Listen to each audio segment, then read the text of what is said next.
बड़ी खबर आपको बता दें, दौसा से है, जहां पर एक भीषण सड़क हादसा हुआ है। ट्रक ने बाइक सवारों को कुचला है। हादसे में मां बेटे की मौत हो गई है, एक घायल हुआ है। यह हादसा जो है वो सैंथल बाईपास पर हुआ। ट्रक चालक मौके से फरार हो गया है। दौसा के सैंथल बाईपास पर यह भीषण सड़क हादसा सामने आया। तेज रफ्तार में आ रहे एक ट्रक ने बाइक को कुचल दिया। इस दर्दनाक हादसे में बाइक सवार 3 लोग घायल हो गए, जिन्हें कोतवाली थाना पुलिस ने जिला अस्पताल पहुंचाया, जहां डॉक्टरों ने मां बेटे को मृत घोषित कर दिया। वहीं मृतका की बेटी घायल है।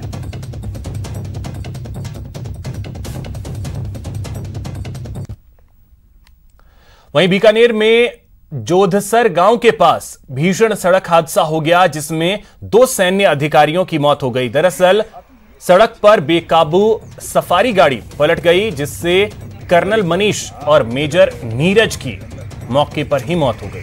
वहीं 2 लोग घायल हो गए, जिनका इलाज पीबीएम अस्पताल के ट्रॉमा सेंटर में चल रहा है।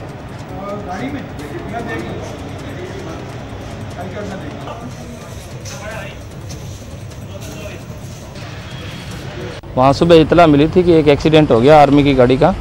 तो हम मौके पर पहुंचे तो पता चला कि वहाँ एक सफारी गाड़ी थी, जिसमें 2 सैन्य ऑफिसर और 2 जवान और सवार थे। तो एक्सीडेंट के अंदर कर्नल साहब थे, एक मेजर साहब थे। दोनों की मौके पर डेथ हो गई। और 2 जो सवार थे, एक जवान थे, एक हवलदार थे, एक सिपाही थे। दोनों को पीबीएम ट्रॉमा सेंटर में भर्ती करवाया गया। उनकी भी हालात स्थिर बताई जा रही है। और दोनों जो अधिकारीगण हैं उनका भी पोस्टमार्टम के लिए लेकर आए हैं। पोस्टमार्टम करवाकर अग्रिम कार्रवाई।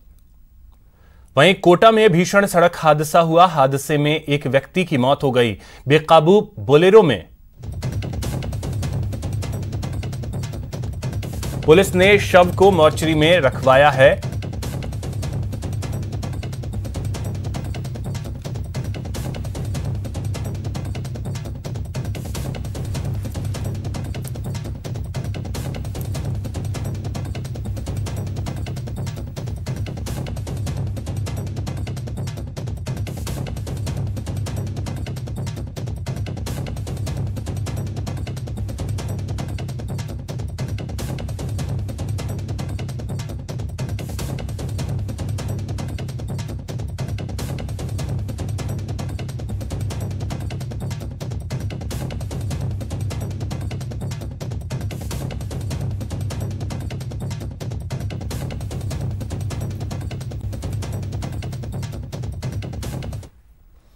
झुंझुनू में जुआरियों के खिलाफ कार्रवाई की गई। अलग अलग जगहों पर 9 जुआरी गिरफ्तार किए गए। 19,320 रुपए जब्त भी किए गए हैं।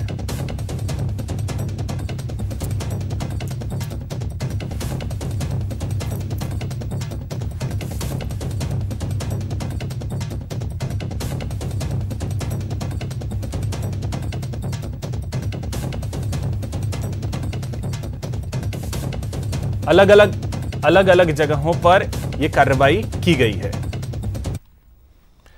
भरतपुर में तेज रफ्तार का कहर देखने को मिला है। ट्रक ने बाइक सवार को टक्कर मार दी। हादसे में बाइक सवार गंभीर रूप से घायल हो गया।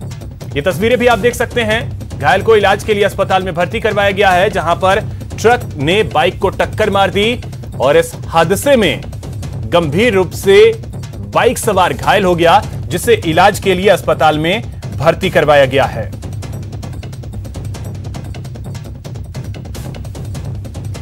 तो इन तस्वीरों को आप देख सकते हैं। जो घायल हुआ है शख्स, उसे इलाज के लिए अस्पताल में भर्ती करवाया गया है। भरतपुर की यह खबर, जहां पर तेज रफ्तार का कहर देखने को मिला है।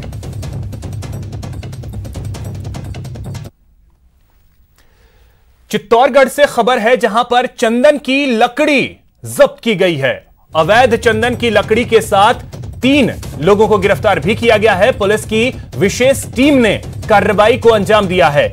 सदर थाना पुलिस के साथ संयुक्त रूप से इस कार्रवाई को अंजाम दिया गया। तो यह बड़ी खबर आपको बता दें चित्तौड़गढ़ से, जहां पर चंदन की लकड़ी जब्त की गई है। अवैध चंदन की यह लकड़ी, और इसके साथ ही 3 लोगों को गिरफ्तार भी किया गया है।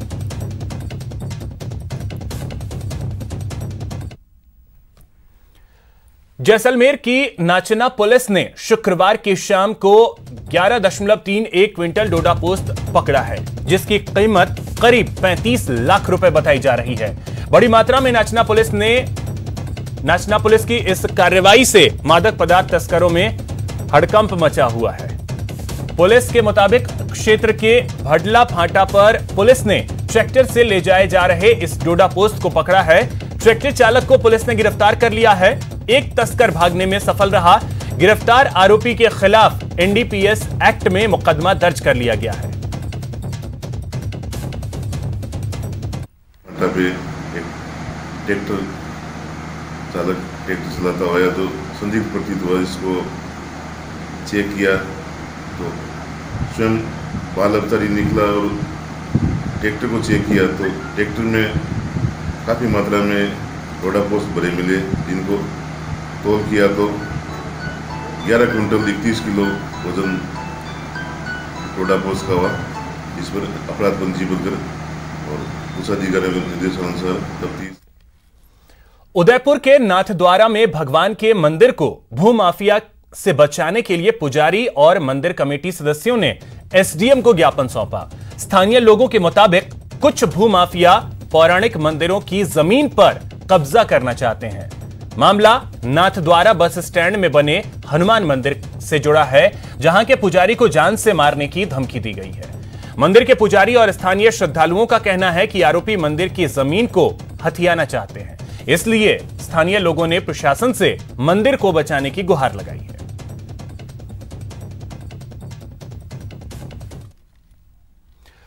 जैसलमेर के पोकरण तहसील के नेडान गांव में सोलर एनर्जी प्रोजेक्ट के लिए अडानी ग्रुप को आवंटित हजारों बीघा जमीन को लेकर स्थानीय किसान परेशान हैं। नेडान गांव के ग्रामीणों का आरोप है कि कंपनी ने जमीन पर काम शुरू कर दिया, लेकिन स्थानीय लोगों को रोजगार नहीं दिया और न ही किसानों के लिए कुछ छोड़ा। ग्रामीणों का कहना है कि गांव के नौजवान रोजगार की तलाश में अब शहरों की ओर रुख कर रहे हैं और किसी तरह पशुपालन कर अपनी जीविका चला रहे हैं। आपको बता दें कि सरकार ने 2018 में अडानी ग्रुप को 6115 बीघा जमीन आवंटित कर दी थी, जिसके बाद से किसान नाराज चल रहे हैं।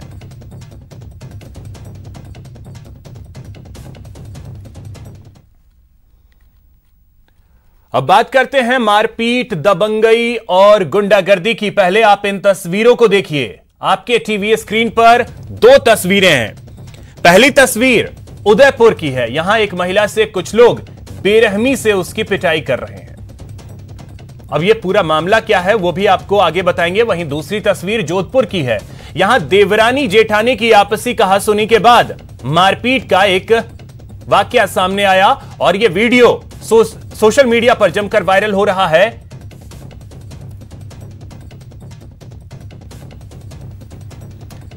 तो वायरल हो रहे इस वीडियो को देखिए, जहां एक महिला के साथ कुछ लोग बेरहमी कर रहे हैं। महिला मदद के लिए चिल्ला रही है, बचाने की गुहार लगा रही है, लेकिन 4-5 लोग मिलकर उसे पीट रहे हैं। हैरान करने वाली बात यह है कि इसमें महिलाएं भी शामिल हैं। इस गरीब महिला को पीटने का मामला उदयपुर के परसादा थाना इलाके का है। यहां किसी बात पर इस गरीब महिला को पड़ोस में रहने वाले लोग पीटने लगे।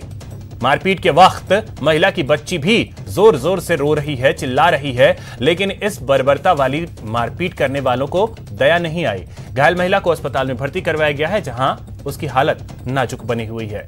महिला का जिला अस्पताल में इलाज चल रहा है। पुलिस ने मामला दर्ज कर लिया है, आरोपियों की तलाश कर रही है। वही बात जोधपुर की करते हैं। जोधपुर में देवरानी जेठानी की आपसी कहासुनी के बाद मारपीट का एक वीडियो सोशल मीडिया पर वायरल हुआ है, जिसमें पारिवारिक विवाद में जेठानी अपने पति की मौजूदगी में देवरानी और देवर को डंडे से पीट कर अधमरा कर दे रही है। वीडियो में साफ तौर पर देखा जा सकता है कि जेठानी डंडे से जमीन पर गिरी देवरानी को पीट रही है और देवरानी जमीन पर बेसुध पड़ी है। घटना के बाद पुलिस ने मारपीट के आरोप में जेठ को गिरफ्तार कर लिया है। घटना के संबंध में बताया जा रहा है कि देवरानी और जेठानी की आमने सामने दुकान है और ग्राहकों को अपनी अपनी दुकान में बुलाने को लेकर रोजाना कहासुनी होती रहती है।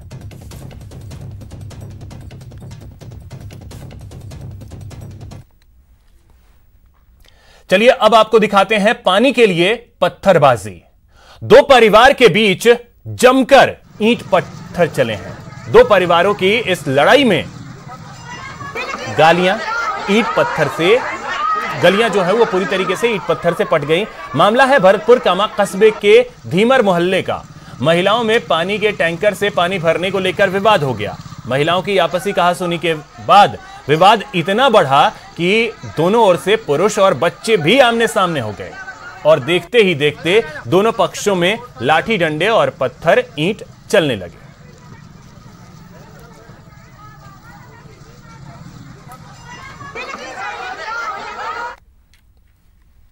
चलिए अब आपको दिखाते हैं कालाबाजारी और मिलावटी का खेल।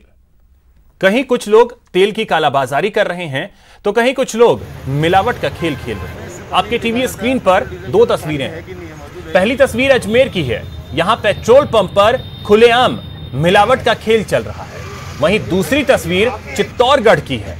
यहां पुलिस ने कुछ लोगों को 20,000 लीटर पेट्रोल चोरी करते रंगे हाथों पकड़ा है। खड़े हो जाओ यार, सड़क को बंदी कर। अजमेर के वैशाली नगर इलाके के पेट्रोल पंप पर आज मिलावट की शिकायत को लेकर लोगों ने हंगामा खड़ा कर दिया। पीड़ित मुश्ताक अली ने पंप संचालक पर पेट्रोल में पानी मिलाने की शिकायत की, जिस पर हंगामा हुआ। सूचना मिलते ही मौके पर पहुंची पुलिस। पंप संचालक ने किसी तरह की मिलीभगत से इनकार किया और मौके पर अपने टैंक की जांच भी करवाई। पुलिस ने दोनों पक्षों के बीच समझाइश कराकर मामले को शांत करवा दिया।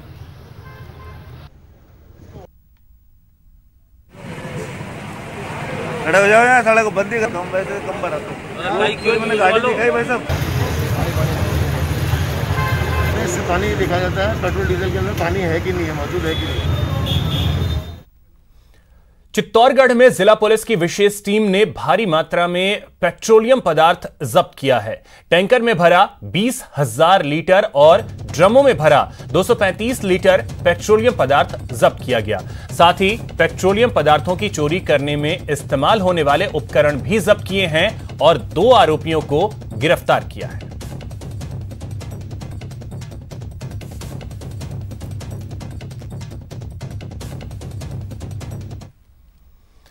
दौसा जिले में आगरा से बीकानेर को जोड़ने वाले NH 21 पर आवारा गौवंश चलता फिरता काल बनकर घूम रहा है। ये गौवंश हाईवे के बीचों बीच बैठे रहते हैं या झुंड बनाकर चलते हैं, जिससे आए दिन भीषण सड़क हादसे होते रहते हैं। इन आवारा गौवंशों की वजह से कई बार सड़क दुर्घटना होने की वजह से कई लोगों की जान भी जा चुकी है। वहीं दूसरी ओर हाईवे पर भारी भरकम टोल वसूलने वाला राजमार्ग प्राधिकरण भी इन्हें हटाने का कोई उपाय नहीं करता है। ये गौवंश दिन रात काल बनकर यूं ही सड़क पर घूमते रहते हैं। आपसे बात हो गई थी ना, उसके बाद में बहुत दिन हो गए वो तो यार। यहां रुकेंगे एक छोटे से ब्रेक के लिए। ब्रेक के बाद देखिए पटवारियों का सद्बुद्धि यज्ञ।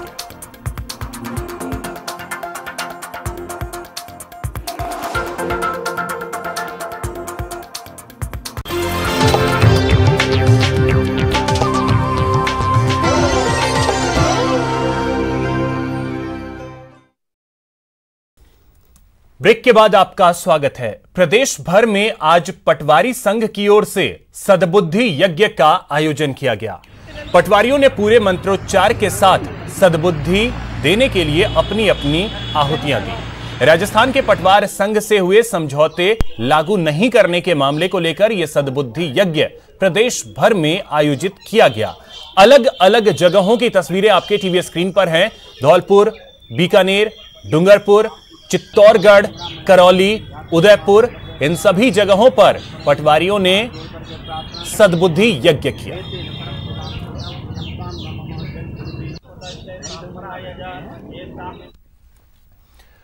चलिए बात करते हैं शहर शहर चोरों के आतंक की। 6 तस्वीरें आपके टीवी स्क्रीन पर इस वक्त हैं। ये तस्वीरें हैं बारां, जोधपुर, उदयपुर, अजमेर, चूरू और बीकानेर की।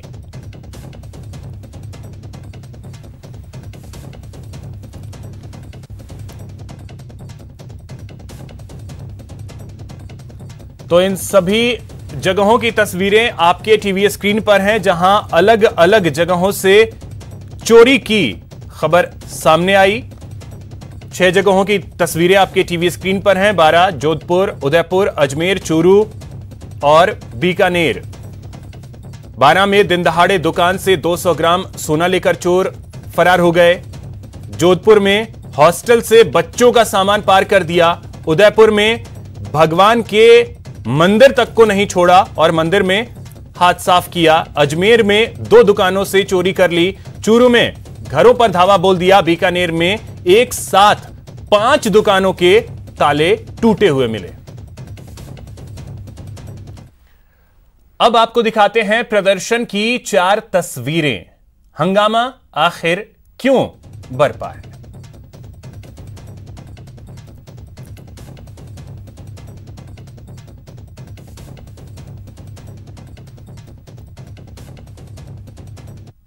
आखिरकार नीट 2020 की परीक्षा कल होने जा रही है। राजस्थान के 1,08,537 छात्र 269 सेंटर्स पर परीक्षा देंगे। जयपुर में 20,000 छात्र नीट की परीक्षा देंगे। मंत्री सुभाष गर्ग ने दावा किया है कि परीक्षा के लिए पूरी सावधानी बरती जाएगी। छात्र सैनिटाइजेशन के बाद एग्जाम हॉल में प्रवेश करेंगे। मास्क पहनकर ही परीक्षार्थियों को आना होगा।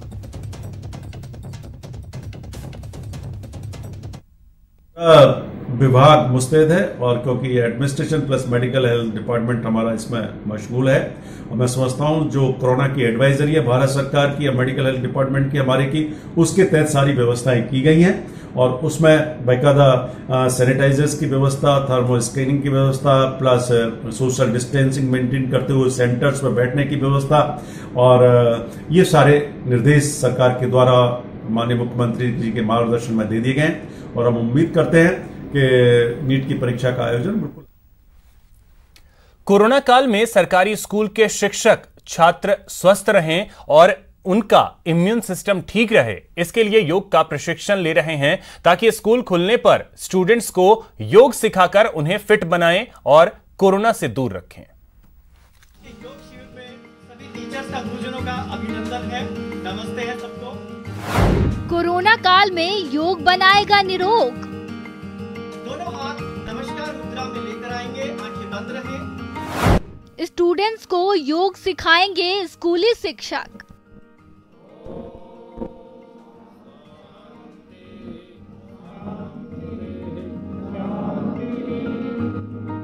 श्वास छोड़ते हुए गर्दन को आगे झुकाना है।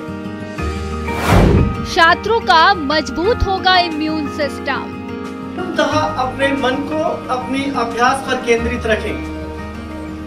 जिनको फ्रोजन शोल्डर की दिक्कत होती है, हाथ ऊपर नहीं उठते हैं, आधा हाथ ऊपर उठता है। स्कूल के बरामदे में कतारबद्ध होकर योग के विभिन्न आसन कर रहे ये हैं जयपुर के राजकीय सेकेंडरी स्कूल बस्सी के शिक्षक, जिन्हें सरकार के पायलट प्रोजेक्ट के तहत योग सिखाया जा रहा है ताकि टीचर योग सीखने के बाद स्कूली बच्चों को योग का प्रशिक्षण देकर उनका इम्यून सिस्टम बढ़ाएं और उन्हें निरोग रखें। योग प्रशिक्षक ओम योगी मानते हैं कि इससे बच्चों का संपूर्ण विकास संभव हो सकेगा। अगर हमारी सरकारी विद्यालयों में भी अगर आप करवाएंगे तो बच्चों की जो हमें कहते हैं होलिस्टिक अप्रोच होगी हेल्थ के ऊपर, उनका संपूर्ण विकास होगा, शारीरिक होगा, मानसिक होगा।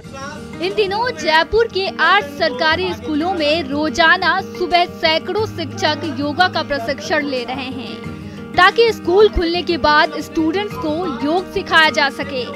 शिक्षक योग सीखने के साथ ये संकल्प भी ले रहे हैं कि वे छात्रों के साथ अपने परिवार को भी योग करने के लिए प्रेरित करेंगे और अपेक्षा है कि वो इसका परिणाम अच्छा देंगे और बच्चों तक पहुंचाएंगे, समाज तक पहुंचाएंगे। कुछ जैसे शनिवार को नो बैग डे है तो हम इसको शनिवार को ज़्यादा बड़े पैमाने पर करा सकते हैं और रोजाना भी बच्चों को प्रेरित कर सकते हैं कि वो रोज इसके लिए समय निकालें। जब से लॉकडाउन हुआ है और कोरोना जब से स्टार्ट हुआ है, हम अपनी इम्यूनिटी बढ़ाने के लिए भी लॉकडाउन से शुरू कर दिया हमने योगा करना। और अब अगर हमें मौका मिला है कि सर हमारे होम जी हमारे यहाँ सामने उपस्थित हुए हैं, तो हम इनसे भी और ज़्यादा जानकारियाँ लेना चाहते हैं योग के बारे में, ताकि हम अपने बच्चों को और अपने घर में भी इसे सिखा सकें। फिलहाल शिक्षकों और छात्रों को निरोग रखने के लिए प्रदेश में प्रयोग के तौर पर कुछ सरकारी स्कूलों में योग के प्रशिक्षण की व्यवस्था की गई है। यदि ये प्रयोग सफल रहा तो आने वाले दिनों में अन्य सरकारी स्कूलों में भी इसे लागू किया जाएगा। जयपुर से न्यूज़ 18 के लिए महेश दाधेज की रिपोर्ट। अलवर के पूर्व सांसद जितेंद्र सिंह को एआईसीसी का राष्ट्रीय महासचिव और असम प्रभारी बनाया गया है। सूचना के बाद जितेंद्र सिंह के आवास पर पहुंचे कांग्रेसियों ने उनका भव्य स्वागत किया और आतिशबाजी की।